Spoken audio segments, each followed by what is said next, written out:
Everyone, welcome once again to another Peaceful Solution Character Education Certification course. Everyone in the auditorium can be seated. Those of you that are joining us online internationally and also locally here in the United States, welcome. Thank you for joining us. We're going to pick up really quickly, getting back into this fairly quickly. And once again, just a reminder to everyone, you can be turning back over to LP page F. So that's one of the grade tab pages of chapter 1. And we're going to read, we're still in the procedure 5, and we're going to conclude that today and move on to procedure 6. And of course, we're still talking about how everyone deserves respect. No one deserves to be mistreated. And that can be a challenge for society because in society today, we feel that we need to have a punishment system that where we, especially here in the United States, where we imprison 2.2 million people, and that's an enormous amount of people. When you talk about, and the recidivism rate usually averages anywhere between 69 to 75%, which is enormous. But I can tell you one thing, and this is one thing that for all of those people that have been in the prison facilities, I know some people are watching in the prison facilities, these as they're being recorded, and then they're being sent to prison facilities. So if you're seeing that in there are many people in the Peaceful Solution that they set their mind, this is the last time I'll ever go. And many people in the Peaceful Solution today are former inmates who were able to educate themselves in things that no one ever taught them before. And as a society, we live in a society to where we have a judgmental system with hundreds of thousands of laws that nobody really knows. In fact, you have to hire a lawyer just to explain to you what crime you've committed, how this and that, how it interferes. And if you get a great enough lawyer, no matter what you've done, they can get you out of it. But we live in a society to where we have many rules, but no one's really teaching those rules. And the Peaceful Solution takes very simplistic rules, very common sense rules, basic rules of morality, to where everybody can learn these rules on a very remedial level. From the youngest person to the oldest person, these rules are applicable. They're beneficial, and they guide someone to make change in their life. As we say, changing the hearts and minds. And it's possible to do that when a person is educated. But usually in the United States, and not just the United States, all around the world, we have a punishment system where people commit crimes, and you'll have people wanting to throw, up my electric bill and flip the switch. That's what we need to do. Well, we tend to think about certain people that there's no way they can ever be rehabilitated.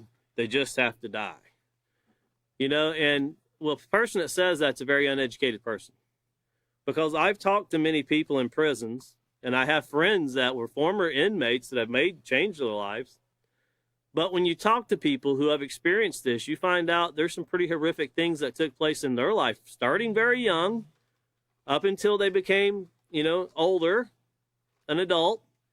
And they were being held guilty, charged with crimes, paying for the lack of education that was offered to them. In fact, they were doing exactly what they were taught to do. They became what exactly they were taught to be.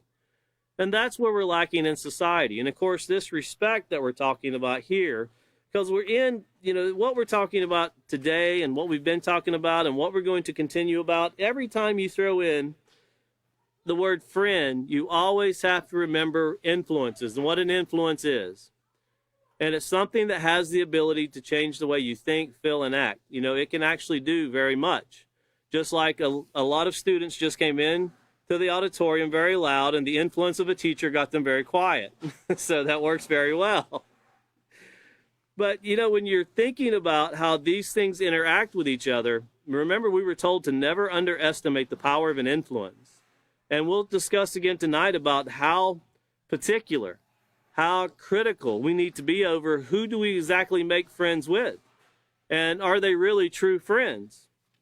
Well, we're going to get into all of that. But looking here at LP 1, page F, and once again, this is why it's so important for everyone to get a teacher's manual. If you don't have one and you need one, Peaceful Solution is not about making money. We're about educating people. Let us know, and we'll send you a link where you can get a free PDF file for a book, and you can print out as many as you want to. That's up to you. Just don't change anything that's in the context of the book. And that's one thing that we don't bend on. It has to be taught the way it's being presented. Now here we'll look at the Procedure 5, and looking at the second part of Procedure 5, we've covered the first part and we've rehearsed the first part. So looking down at the second part of Procedure 5, it says, explain to students that all people deserve to be shown respect, and that respect must be based upon our shared humanity. Have students turn to pages 7 through 9 in their handbooks and read the section entitled, Appreciate People, They Have Value Too. And of course, that's what we started on last class with page 7, Appreciate People, They Have Value Too. And of course, then we went into page 8, and we read the examples there given to about Charles and Bill, how they both came across this homeless person. Charles ignored him, didn't say anything to him, went to a trusted adult, and the trusted adult knew of an organization that could help the homeless man. Where on the other hand, Bill, who would pass him and, of course, would make fun of him, and it says sometimes Bill and his friends would play tricks on him, and they even threw garbage and rocks at him. And when you think about those things, there's probably a few friends that would have never done something, but when someone, there's never anything worse than a friend who will give you the encouragement to do something crazy. Something you would have never done on your own, but now you're going to try it. Why? Well, he's doing it. It must be okay. Well, then you have to go back and really look in the mirror. Is he really my friend? Especially if you're sitting behind bars and you're wondering if mom and dad's going to come get you, or if anybody's going to come pay your bell where you can get out when your friend's sitting at home.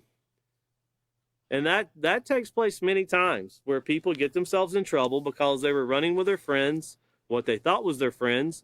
And then, of course, when they get out of these things, or they get caught in these things, the friend never shows up to help. And I can tell you, myself and other Peaceful Solution teachers many times have dealt with students over the years that, well, I know the Peaceful Solution is what I need to be doing, but, man, I just want to go out and do this. Everybody's doing it. Well, what are you doing? Well, what will everybody be doing next Saturday night? I hope by next Sunday, everybody's awake by 5 o'clock or 5:30 for the next Peaceful Solution class. I hope, as a lot of people are going to stay up late. They're going to go out drinking. And a lot of people are going to plan on having a great new year, and they're not even going to see the new year. They'll be dead before midnight. And that's the sad part of reality in not just the United States, but all around the world. And the encouragement that comes with that from people that we think are our friends. Well, remember, no one deserves respect. And that's something that we have found you're going to get challenged on, not by just students, but teachers. And, of course, teachers, as you're teaching this, be mindful that, yes, everyone deserves respect. And we had a teacher it was in Houston, Texas one time. We were teaching a school down there, and the teacher said, there's no way that those children have my respect. They have to earn it. They have to show me that I should be respecting them. So we asked her, so what are you doing to earn their respect? Oh, no, I don't have to earn it. Well, which way is it? Do we earn it or do we deserve it? And if you have to earn it, one of the greatest examples, who's keeping score? If a teacher has to earn the student's respect, could you imagine what kind of hoops the teacher's going to have to jump through to get some respect? No, it's deserved. Every person you meet, every person you encompass, does that mean that respect for people is a very easy thing to figure out? It's not. Look at the southern border of the United States. Very complicated to deal with that situation. People freezing, they're cold, they're hungry, but they actually don't have a legal right to cross over into the United States either. So we see where it can be challenging. How can we work all these things together? What can be done? But the first question everyone should ask themselves, why would somebody travel for 2 months to leave their country? How bad is it there? And the American dream is not, I hate to tell them it's a nightmare. I guess nobody told them the dream's a nightmare sometimes, but it's not everything it's cracked up to be. But when we think that, this is all easy, everything works out just like it's supposed to, it's not. It can be very tricky, as we talked about in the acceptance unit, where people have the right to make the choices they want to make. And we have to accept they have the right to make those choices. We respect that. That doesn't mean that we agree with choices. If someone makes a choice that's a risk-taking behavior that can bring disease into their life, can end their life very early, can spread disease to many others, we have to accept them. They have the right to make that choice. And that's respecting that that's their choice and they can do whatever they want to do. That doesn't mean I have to accept the choice they've made or that I have to interact or socialize with them. It doesn't mean a stigma to where you sweep them under a rug, but it does mean if someone's doing something that breeds disease, you probably want to limit yourself.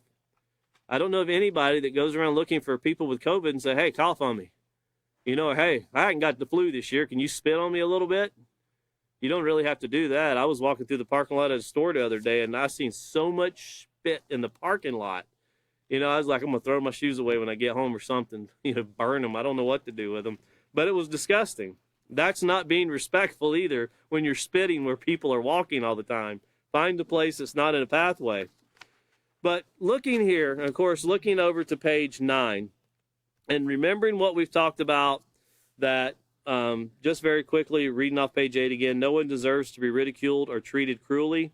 You know, and that's where, as David has brought a few times, that's the criticism. When you ridicule somebody, you treat them in a very cruel way. Just telling someone no is not enough. If a child is doing something wrong or if an adult is doing something wrong, there's no age limit to this. And you tell them, hey, you can't do that. You have to take the time to explain why. You just can't say, don't do that, and then walk out and disappear. That's not being a friend. That's not showing respect. That's not helping at all. So we have to make sure that when we want to look at someone and we want to offer advice, we have to have something that's sound. And usually when you get older, you know things don't work out because you've been there and done it yourself a few times. You had to hit your finger with a hammer a couple times before you realize, man, that hurts. Probably should do something different. Well, keeping that in mind, and look over to page 9. And of course, we're going to read about a band of teens assaulted and fatal beating of a homeless man. Now, of course, this occurred in Las Vegas, and this was a story that came out, you know, here you see the date of 4/21/01. So this is before 9/11. This was before the World Trade Centers were attacked. This was just a few months after we had a huge Peaceful Solution International seminar here where people came from all around the world. The auditorium was packed. So the Peaceful Solution was going very strong back when this took place. And it says a band of teenagers was being sought Monday in the fatal beating of a homeless man who had been assaulted repeatedly in recent weeks. Police and an acquaintance said. Police found the victim about 8 a.m. Sunday in a vacant lot a few blocks west of downtown near Valley Hospital Medical Center. Lieutenant Wayne Peterson said the man apparently died of blunt force trauma. His name was not released. So start getting that in your mind. And when you're talking to your students, try to get these things in their mind. And I know things have changed over the years. When I was young, we kind of had to picture this because you'd never seen it. Today, you can pretty much see this in any movie or any program on TV or Netflix or Hulu or whatever. I don't have any of those accounts, so I don't know exactly how they work. But I do know there's an enormous amount of violent programs on because I see a lot of it that's discussed in the news. So a lot of these students could already be desensitized to seeing someone get beat to death. Now that years ago, that was not normal. Today it's considered normal for someone already to have this in their mind. But try to get it into their mind that, you know, this man, try to get them to imagine themselves experiencing this. Someone beating you to death. Think about the agony that a person goes through in this.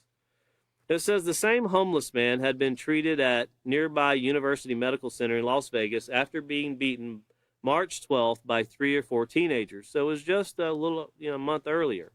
And that's what the police said. A resident in the area reported hearing shouts early Sunday and saw 3 or 4 males walking away. Police said one was described as wearing a long white robe. A woman who said she often talked to the slain man at the bus stop in the area said he also was assaulted by 3 teenagers last Monday and Wednesday. Deanna Sawyer said she knew the man as Rusty. She said he told her he didn't know the reason for the attacks, but believed the same teenagers were involved in each time. When you think about what this man went through, he didn't just die of the beating that he got the last. This went on and on and on. And, You know, it probably got to the point to where he probably got to where they would just beat him to death and get it over with. But these aren't just taking place on our city streets with the homeless. These things are taking place in our schools. You know, these things are taking place in your local cities, your local civic centers, your local homeless shelters. These things are taking place all around the world. They're not just, you know, here in Las Vegas, Nevada, where there's homeless people, where there's anybody that needs help that, you know, people seem to be able to ridicule, it's done. Sadly, we see that on a professional level, even with politicians. And, you know, it's always interesting to see when you go to Washington, D.C., and you meet with people in the Congress and Senate, and you know minimum wage for them is anywhere from $180,000 to $250,000 a year. And these are people that some of the younger people that have went into office, one of the most popular is known as AOC, where she said she had to wait to get her first check so she could pay a down payment on her apartment or a deposit for the apartment. She went from making minimum wage to making $190,000 a year because she won an election. Now, does that mean that she has the common sense on how to govern and do things? I'm not here to debate that. But she's no different than the rest of us. We all have to be taught. And not just her, but all people. And not just Washington, D.C. We see coups taking place in Peru. We see many things taking place in Nigeria. You know, these things are all around the world. Southern Sudan is always experiencing these things. So these things can be very challenging, to say the least. But here you have, you know, this man named Rusty lost his life just because people wanted to have fun, and their fun was beating, degrading, demeaning, hurting a human being. Now, we'll get to eventually, when we get to the Building Moral Excellence unit, that didn't start with humans. If you track back in their life, you'll find out it started with animals. The lack of respect for a human being. And this is a scientific study that was done. And if you ever encounter someone that is abusing animals, whether it be dogs or cats or birds or hamsters, whatever it is, you need to take time to either help them or find help for them. Because that will grow. It's a scientific fact. That grows into eventually to either beating children, their own children, or human beings. And a lot of times these people that are doing this, they're only doing what they were taught. This is the way they were treated. And it's just like the person that's bullied, a lot of those turn into be bullies themselves. It's like, well, everybody else has a nuclear bomb, and that's how they're going to push me around, so I need to get one too so I can push somebody else around. No one wins in this. It's just a creation and continual war that takes place.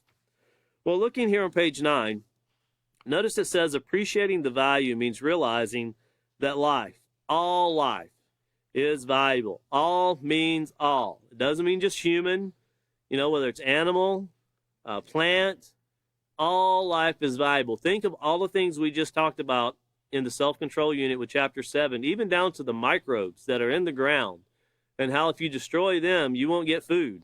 These microbes literally bring life. They actually help feed us. They help do many things. But if you treat them badly, you can kill them and they can't do anything for you.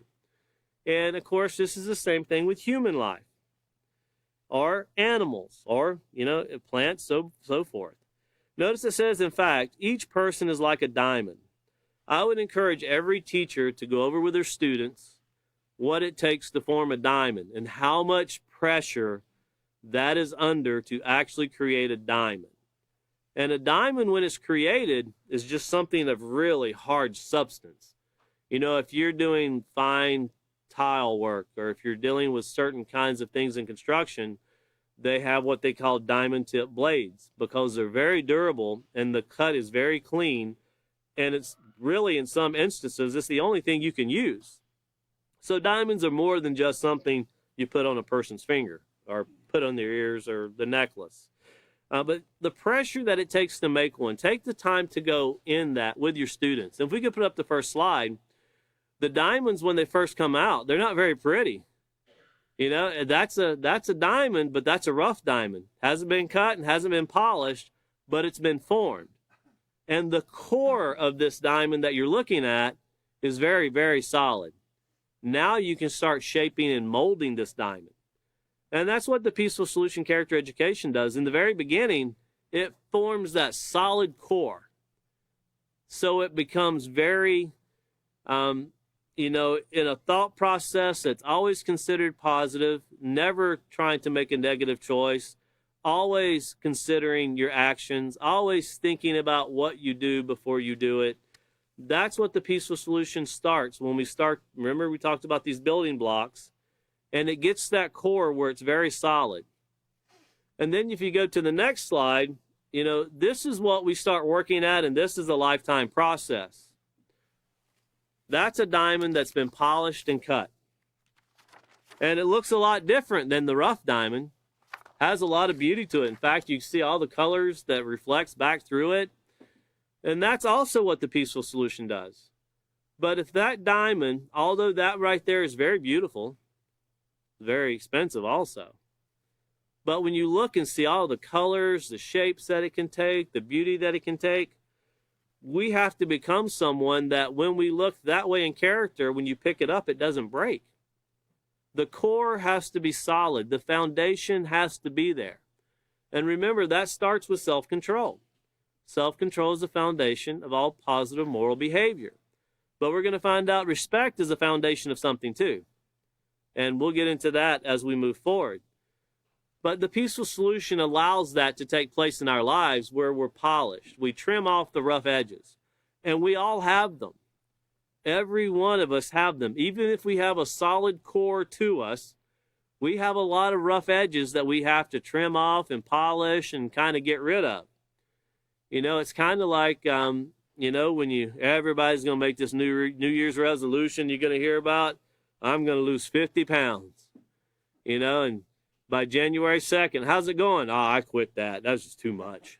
Couldn't take it, man. It just shut me down. It couldn't work. And that's the way things go. Well, we can't be like that with our character. If we're like that with our character, we better get ready for civil war and mayhem. And, it's just going to go crazy. We can't expect everyone else has to have that polishing. Everyone else has to have that, but they need to wait on me. And that sometimes we can have that attitude. But we can't. We know we're looking to be leaders, but not just leaders so you can tell someone what to do. That's not what a leader is. A leader teaches someone what to do. Anybody can tell somebody what to do. I know people that have owned businesses and they didn't have a clue how to do the job. They hired people that knew how to do it, and they would have been very foolish to go tell that person how to do the job when they didn't have a clue how to do it themselves. That's why you hire somebody that knows what they're doing. Not everybody that owns a business knows how to do that job. That's why you find people that have worked hard and they've shaped themselves in the trait, but character is important in every situation. But notice here it says, in fact, each person is like a diamond. A diamond is valuable. However, the more polished it is, the more valuable it becomes. Each person's potential might not be immediately apparent, but with the right environment and encouragement to build a positive character, everyone can develop their full potential over time. Now, what's the environment we're thinking about? Does that mean that everybody needs to live in Costa Rica or down in St. Ann's Bay in Jamaica where the weather's beautiful? Does that mean that everybody should live in Siberia, Russia? We'll let the good people live in the tropics and the bad people we'll send to Siberia. Is that how we do it? Well, what's the environment? Well, remember, it's the society they live in. No matter where you live, your community, your school, your household, no matter what it is, community centers that you gather at, all of these things create your environment. And you have many different environments, from school environment to the home environment to the workplace environment. You can go to Walmart and you got a different environment there. Environments change as we change. And when people come into our environments, that also changes them. You can go from being someone that's a single child to now you got a baby brother or a baby sister. Your environment changes. And sometimes children don't like it because now I don't get all the attention I once got. I want all the attention, until you get corrected and it's I don't want all the attention anymore. I just want the attention that I want. But we find out as we're growing up, if your mother and father respects you, they correct you. They don't beat you. They don't yell at you. They correct you in kindness. And the way that we would correct our own children, who we should care for with abundance, is the same way we should correct every child, every person, with the same care. You can't care about your children and then treat other people badly. Sadly, there's people in this world that don't even care about their own children. Some of them will actually, as we've learned, will end the life before the child is ever even born. That's one of the greatest forms of disrespect that can ever be shown. That person was a diamond that never got to be polished. It never got the opportunity to have those things that it should have been able to do. Well, the environment led to the death of that child. And think about how these things take place, because we all come. I know there's many people watching this class right now that speak a different language. There's translators translating for them. That's a very different environment. And one thing that you learn when you get into speaking different languages or trying to learn to speak different languages, a lot of times there's not a word-for-word translation. It's an interpretation of what the person's saying. There's not a word-for-word there, so you can do it. So the respect being shown is not just, this is offered to only English-speaking people. No, this is offered to anybody. And if we can get it figured out, we'll do it. I don't care what the dialect is. When you think about Kenya alone, there's 70 languages in Kenya, over 70. Swahili and English is not just the only two languages in Kenya. Try to educate people with 70 different languages, and that's just one country. That's a huge challenge, but you know what? We found out it can be done because everybody is like a diamond. We all just need to be kind of polished, trimmed up, and we can be presented to be a better people. Continuing on here, it says, the important thing to remember is that each person deserves to be treated with respect. That's everyone, no matter who they are, no matter what country they're from, no matter where they're at, no matter what border they're standing on, no matter what you think of them, they deserve to be treated with respect. And if we're thinking negative things about people that are only looking for a better way, go to Ancestry.com and look up to see where your great-great-grandparents came from. You'll find out that they didn't start here unless you're from a Native American tribe. They came from somewhere. And nobody was wanting to build a wall on Staten Island and everywhere else when they were coming in. Could you imagine that? We wouldn't be here. We'd be somewhere out in the middle of the Atlantic, hoping we could get in. So think about all these things. We as a nation just recently celebrated, as a nation, about 30-something days ago, a holiday called Thanksgiving. And it was supposed to be how the immigrants came over and they celebrated with the people that lived here. It's a cute little story, but history doesn't say it took place that way. But that's supposed to be a celebration of people that are immigrants that rejoiced with each other, even though it's very far-fetched and not true. When we think about how things are going and the respect that is deserved, I come from a part of the United States to where you could walk in a store, and I have friends here in Texas that have experienced the same thing, to where if you're white, no one looks at you strange. If you're black, must be in here trying to steal something. And I have friends that's even been through that in Abilene, that they've noticed when they walk into a store, if it's a small business, they'll watch them the whole time they're there. If you're standing out in the middle of the street at night, and if somebody walks down the street and they're, it's a white guy, he'll be okay. But if it's a black person or Hispanic or something like that, and you start, I got to hurry up and get in my car and lock my doors. That's where society has failed you. There is no such thing as crime is bred according to color or ethnicity.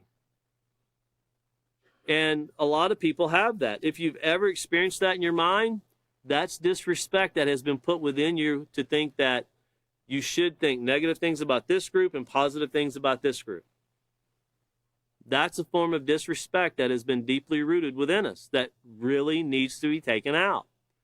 No one should ever predetermine a person's character due to the color of their skin or to the dialect of language they speak. That's actually complete insanity to do so. If you've ever had the privilege of going to another country and being an American where they don't like Americans, you find out very quickly it's not fun. And Americans are not liked in many countries. So some of us never have experienced that. First time I experienced it, it wasn't a great feeling at all. But once again here, The important thing to remember is that each person deserves to be treated with respect. Such a person is better able to develop into the most productive person he can be, or she can be, when they're in the right environment, when the correction that is offered in a way of teaching, when people are looked at as having potential, even though they might make mistakes, even though they might even make bad choices. And yes, there's a difference between a bad choice and a mistake. There's a huge difference in that. We'll get into that, cover that much deeper as we proceed forward. There's a lot of times people call things mistakes that are really bad choices. And sometimes they're bad choices and people call them mistakes. So these things work hand in hand, but everyone can do better. Everyone. There's no person that's beyond being helped. And I had someone ask me one time, are you telling me that Charles Manson could have been helped? Everyone could be helped, but they have to want to help themselves. But everyone can be helped. But even Charles Manson became what he was taught to be. It was put within him to become who he was. And you can think of anybody. You know, you can think of Napoleon, Adolf Hitler. You know, they'll name people here in the United States, and I don't want to throw out names, but they'll throw out local politicians or politicians on a government level that they'll compare with Adolf Hitler these days here in the United States. And really, you could say that about every politician. There's always negativity there, and there's no respect that's being offered. But we have to search for this. You have to search for the better part of someone. That's showing respect. When we show disrespect to others, we are in effect saying they do not deserve to be part of the human race. Please underline this. If you don't have it underlined, underline it, highlight it, circle it, draw arrows to it. This way of thinking is wrong. It is devaluing human life, and you're literally putting yourself in a position that's saying, I deserve it, but they don't. Well, who put you in charge of deciding who deserved it and who didn't? Because now you're back to saying people have to earn respect. And if that's the way we're going to do it, you better hope you earned everybody respect next time you go to Walmart or wherever you go, you know, because if everybody's going to think that way, it's going to be a very hard world to live in. But if everybody offered respect to everyone, and not just when the Christmas spirit is upon them and everybody's singing songs and giving gifts and shopping and la, la, la, la, la, and all these things. No, it's actually a 365-day-a-year thing. It's not a, 2 weeks or 12 days or, here it is. It's the time of miracles. Well, I noticed that we still had a lot of murders and a lot of disrespect, so I don't know what the miracle was, but nothing really occurred that helped mankind. But every year we go through this the same way. You think about the people. I won't name the organization, very popular organization, well known, billions of dollars in their coffers, and they're just down below where I have a business in Abilene. And I see people line up there for meals when it's a holiday, every holiday. And I always wonder where they go eat after that. That's 2 meals out of the year. What do they do after that? What took place? And we have to find things, create scenarios to where we benefit someone for more than just a meal, for a lifetime. Continuing on here, it says, as you will see later in this unit, when people are not given the basic rules that all life deserves, the result can be hatred and war. And there is an ultimate prize, you could say, of what it takes when people think that others don't deserve life. And you hear a lot about it right now. And if you show the next slide, that's the ultimate result of people not having respect for other people. People devaluing other people. People treating other people like they don't have a right to live. Now, if you can imagine that thing being dropped, and you could see that in real life. First of all, it's not going to be a very pretty thing for you to live in, if you live at all. But think of the millions of people that will die. And are we going to say that, well, none of them deserve to live, but everybody in my country did? What brings society to the point to where you hear generals, both in the United States and in Russia, in China and North Korea, saying that we used to be a second strike country, but now we're changing our policy to first strike. We will be the first one to drop a nuke if necessary. When you see that, well, it's the bullies pushing the bullies. But if you can find any form of respect in what you see on your screen right now, please email it, send it in, post it on our Facebook page. I would like to read it, because we spend an enormous amount of money developing these things that could have been created to help give people jobs, and they wouldn't have walked to the southern border in the first place. It could have been done to feed people, to create situations, to create schools of education. There's so many things we could do with the money other than destroy our environment. But this is the ultimate result of disrespect. This is where someone isn't considered worthy of having life. This is the result of they have to earn my respect, and they didn't do it. So now they're going to have to pay. Well, did you consider the other millions of people that are going to have to pay right along with it? The mothers with babies, the elderly that worked their whole life now trying to live what they have left, and they're all going to die horrible deaths. You know, not to advocate movies or shows or anything, but if you've never seen, it's important in studying and learning about respect. If your class has never seen the documentary White Light, Black Rain, it's very interesting for people to watch. It's something we've shown in the Peaceful Solution many times, and they go back and they talk to people that actually experienced the atomic bombs in Japan of Hiroshima and Nagasaki, and the devastation that they went through and the things they still suffer. These are people that lived through it, people that lost their families, you know, and some of them are very deformed. And then most of them are pretty much, you know, a lot of them have died now. Pretty much all of them have died now. I don't know how many are left, but the majority of them have died. But the result of the bomb dropping for those that lived are still showing in the DNA of their children and their grandchildren. It's not I made it through, so I survived. You made it through, but what did you survive with? What is everybody else experiencing? You know, so think about that next time you're watching the news and you get this mindset, we just need to blow Russia all to pieces. I've heard that recently.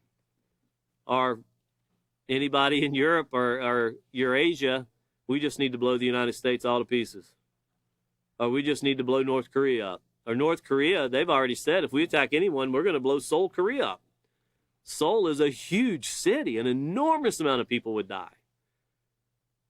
What do we gain by this? Why does society so infatuated on showing disrespect? Remember, the global earth, this earth we live on, that's an environment for all of us. One bomb affects everyone. There's a lot of information out there. And in fact, some called the TAPS report, TTAPS report. Go read it. Have your students read it. Find out that how it's proven. It's a scientific fact. One bomb will affect everyone.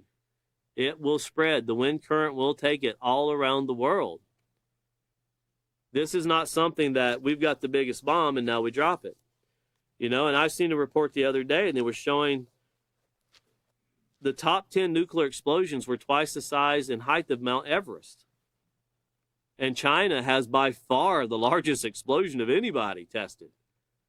Very much farther than, I think the second one was Russia at 29,000 some odd feet, and China's was 51,000.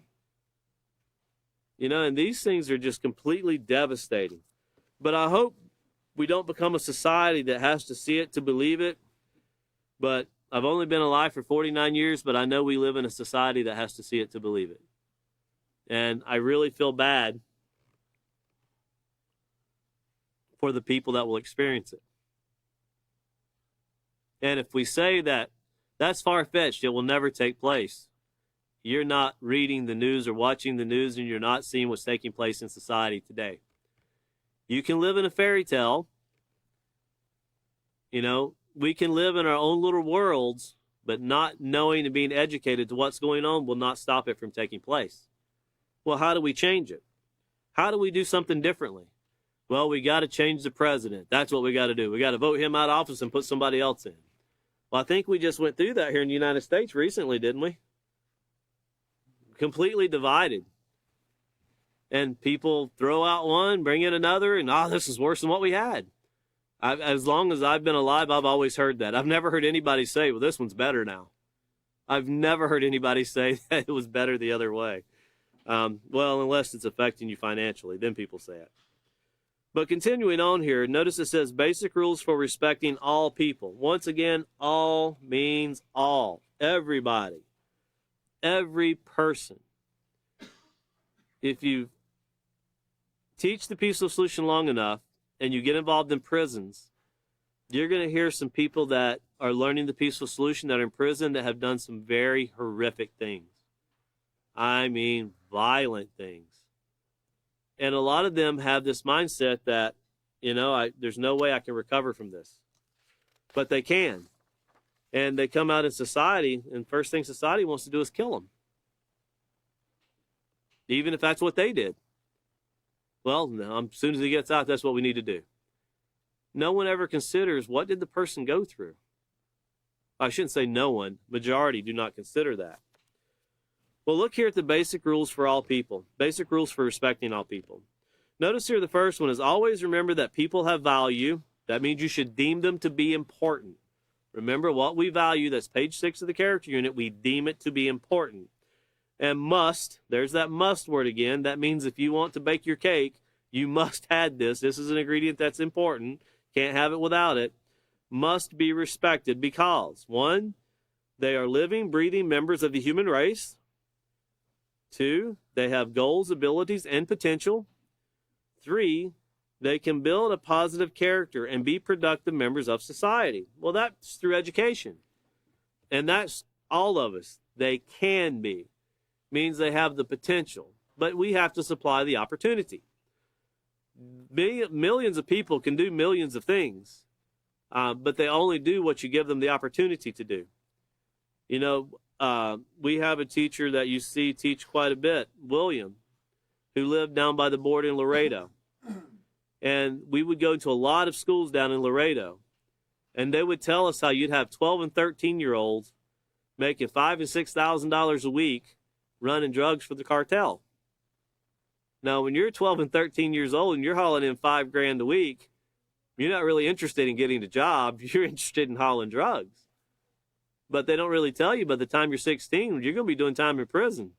And all that money they capture you with, they're going to take that. You're going to lose it all.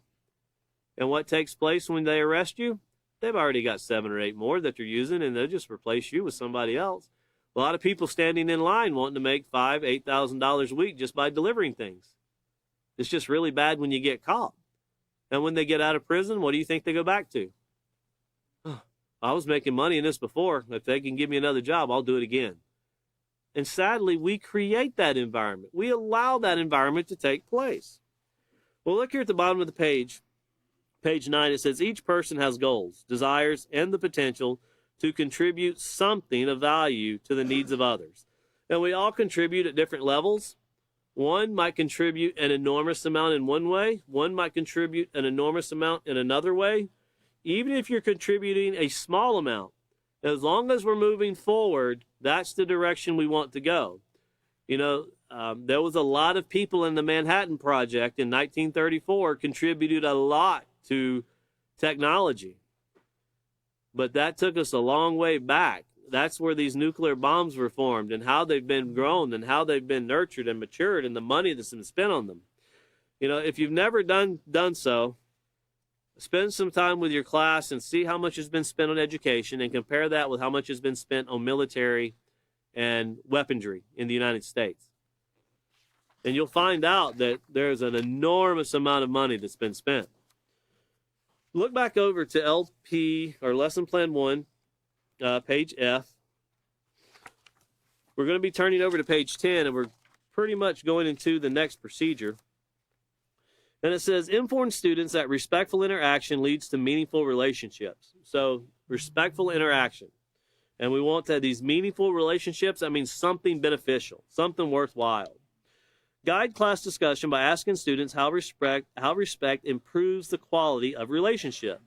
The answers might vary, but might include the following: respectful interactions, bringing kindness, honesty, and care to relationship. Have your students read the section, Getting to Know You, found on page 10, and do the accompanying activity, found on page 11, then discuss the answers. So turning over to page 10. Now, before we get into this, remember we're talking about friends and what a friend is and who a friend is. And if you write down on the top of your page here, because you never want to forget what we've covered in the acceptance unit, and there's an enormous amount about friends. But if you show the next slide, we'll show the slides so you can write them down. On page 62 of the acceptance unit, we had a section entitled, Who is a Friend? And at the very top of the page, you see, real friends encourage you to do what is right. That means make the right choice. Do positive things. You don't do something that brings harm to yourself, someone else, or the environment.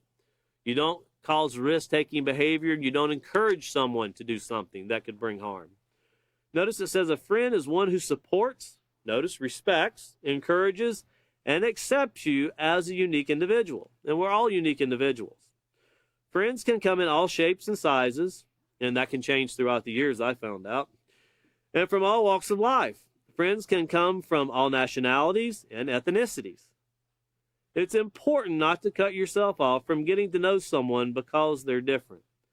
You know, and that's even if they don't even speak the same language. Go above and beyond. With technology today, you can have a conversation just with your phone and a translator. I talk to people all around the world, and I thoroughly enjoy getting to know people. I don't understand most of their languages, and it goes very differently, but you're robbing yourself from not getting to know people. Keep in mind that no two people are exactly alike, not even twins. And I know that because I have twins. And I also had classes with twins, and they're very different people. And you can have identical twins, and they're very different. Very seldom do you find people that, you know, they'll always have something different about them. And then some of them are like night and day. They're vastly different. So keep in mind, no two people are exactly alike. We are all unique human beings who share more similarities than differences. And of course, going to the next slide, this is the bottom part of page 62, choosing friends. The importance of choosing positive friends cannot be overstated, and you want to remember that. That way you can put this in your book to rehearse this in your mind when you're bringing this. This cannot be overstated. People with immoral principles and negative character as friends can influence you to make choices that you could regret for the rest of your life. Well, what takes place after you make these choices and you're regretting it? What can be done? Sometimes you have the opportunity to fix it. Sometimes the choice costs you your life or has put you in a position where your life is slowly fading. Learning to recognize the qualities that make a positive friend takes time and effort.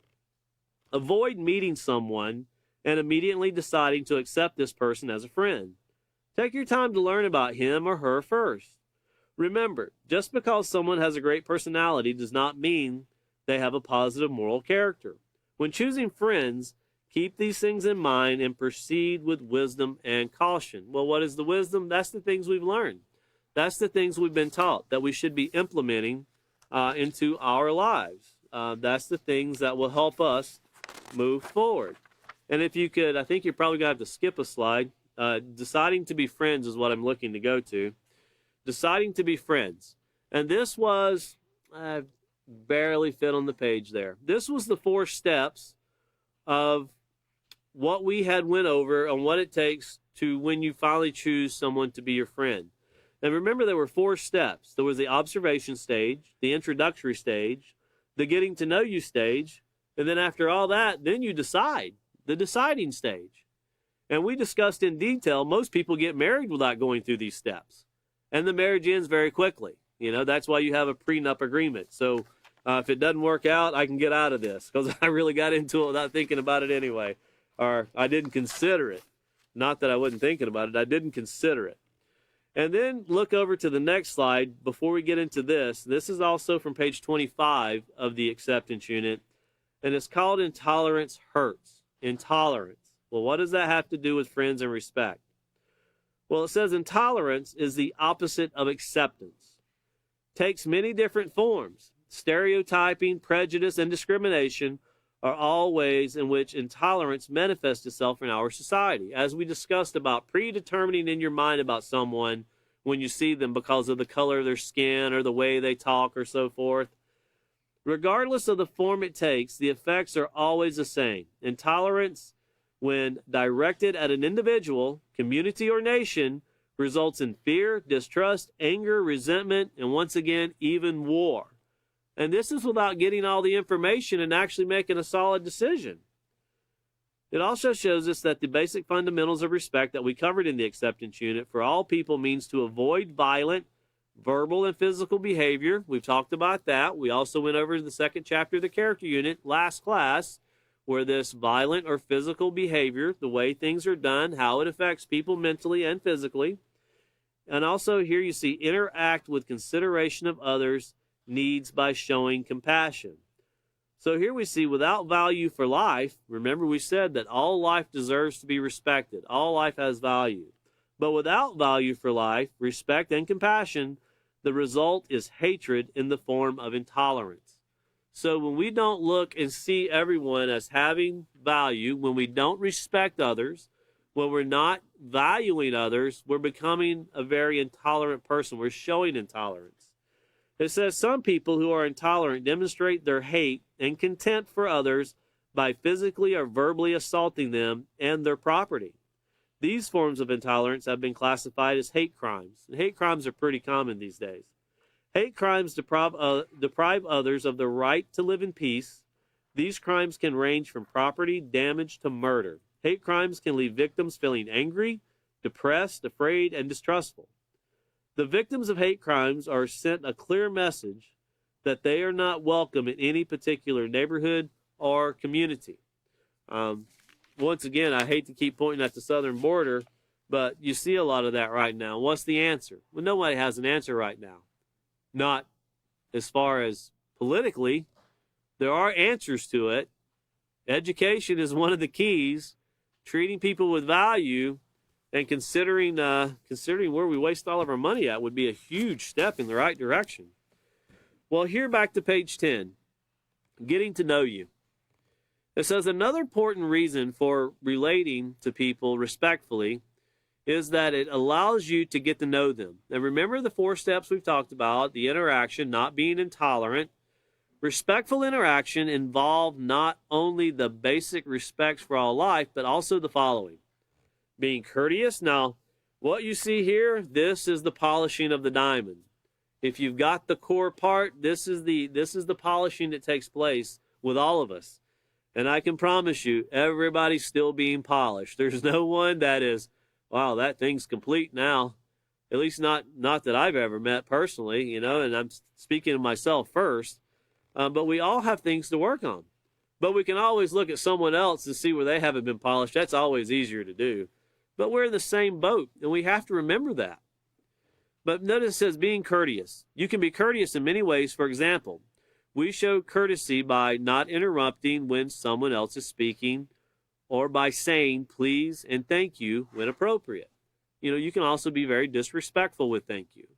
When someone tells you something, remember we've went over tone of voice before, and when someone, thank you, I really appreciate that.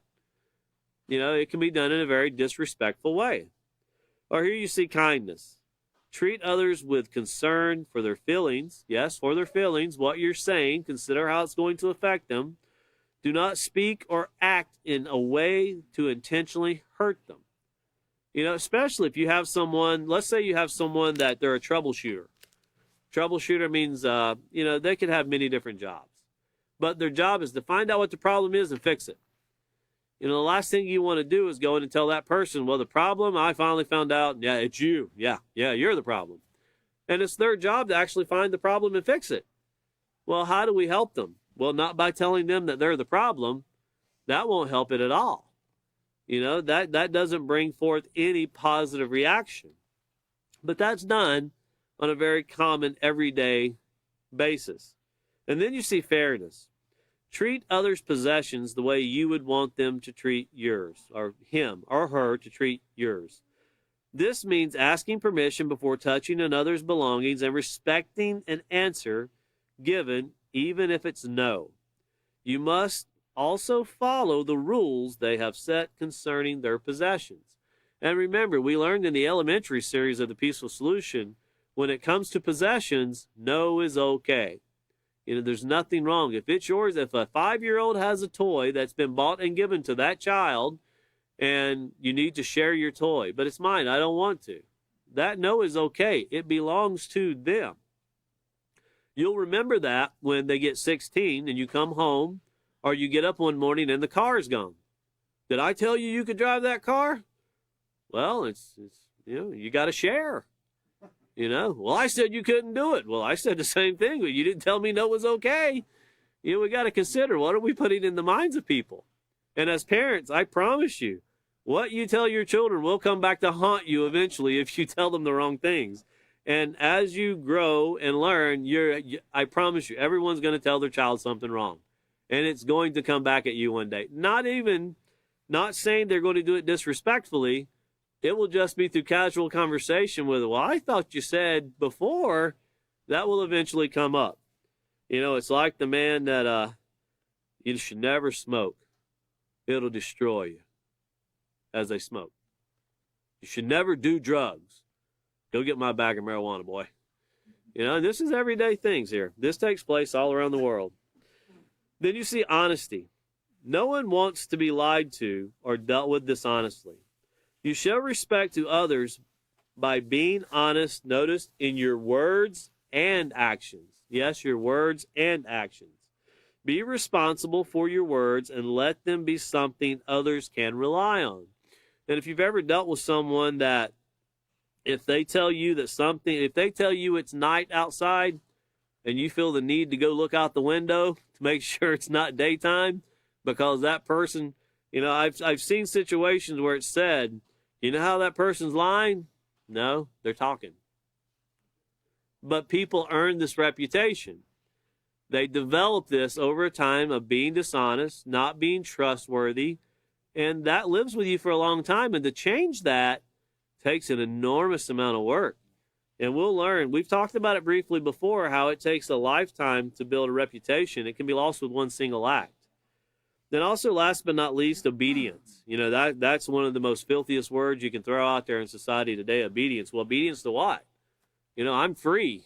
I can do what I want to do. There's no rules govern me. Well, you think about that until the car runs a stop sign and hits you. Well, they ran the stop sign. Well, no rules govern you. You're free, right? I sure hope you make it.